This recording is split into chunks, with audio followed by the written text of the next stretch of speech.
Nädalavahetusel peetakse Haapsalu lähistel Kiltsi lennuväljal klubimuusikafestivali Airport Jam.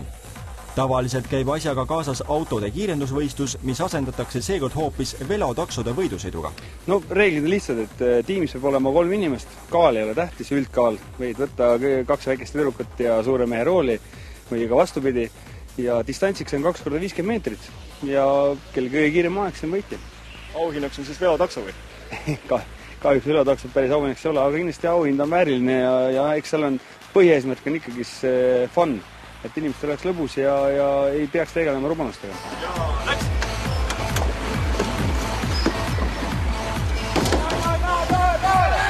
Uurisime ühelt velotaksojuhilt lähemalt, kui kiiresti sellise masinaga on võimalik üldse liikuda.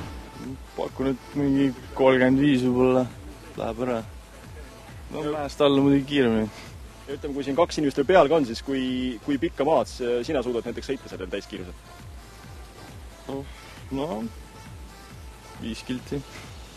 Ja selles mõttes, et lühemad otsad ikka, et kui päris kiirenduseks läheb, siis läheb raskeks või?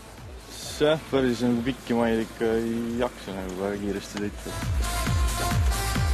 Niisiis pange meeskond kokku ja näidake teistele velotakso tagatulesid.